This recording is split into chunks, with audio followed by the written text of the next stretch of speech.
Magandang hapon, Pilipinas. Narito na ang mga dapat ninyong malaman sa lagay ng panahon. Tuluyan na po nakaalis sa kalupaan ng ating bansa ang bagyong Lawin.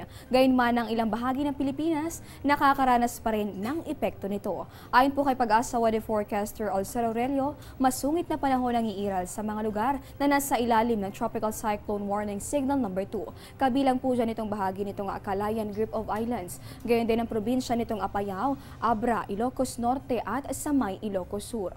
Ulan na may kasamang bugso ng hangin naman yung dapat paghandaan ng mga lugar na nasa ilalim ng Tropical Cyclone Warning Signal number 1, kabilang po dyan itong Batanes Group of Islands. Pati na rin ang probinsya ng Benguet at Cagayan, Isabela, Ifugao, Kalinga, La Union, Mountain Province, Northern Aurora, Northern Zambales, Nueva Vizcaya, Pangasinan at hanggang dito sa may bahagi ng Quirino.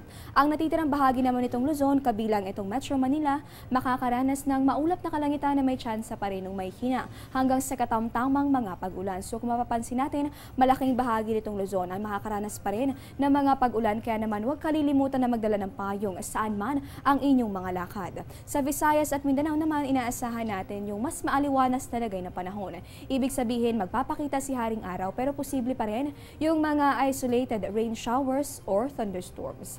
Samantala, naglabas naman ng abiso ang Pag-asa. Batay nga dito sa nilabas na advisory, makakaranas ng may hina hanggang sa katamtamang mga pag-ulan ang ilang bahagi ng Iloilo. Simula po yan kanina pang 2:03 ng hapon. Ibig sabihin po niyan, dapat po mag-ingat sa mga pag-ulan. Ito mga residente ng Bingawan, Kalinog, Anilao hanggang sa may bahagi ng Dingle, Leon at Alimudian sa probinsya ng Iloilo. Magbabalik pa ang Panahon TV. Be safe tuwing may bagyo. Tumutok sa lagay ng panahon. Manatili sa loob ng bahay at lumayo sa mga bintana para di masugatan kung nabasag ang mga ito. Maging handa sa posibleng brownout. Sa paglikas, siguraduhin nakapatay ang main switch ng kuryente, mag-head count at dalhin ang survival kit. Kung nasa labas, umiwas sa mga puno, poste at anumang bagay na maaaring tumumba o mahulog. Maging laging handa para mailigtas ang sarili at ang pamilya. Sa puntong ito, silipin naman natin ang nilalaman ng 3-day weather forecast ng Pag-asa.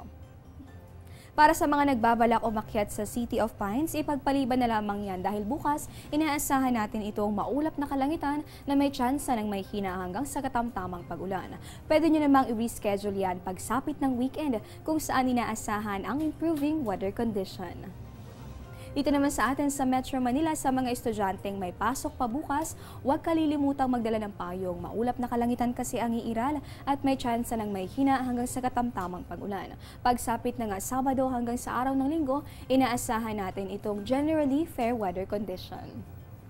Sa bahagi naman ng Metro Cebu, makikiayon sa mga bakasyonista ang pangkalahatang maaliwalas na panahon.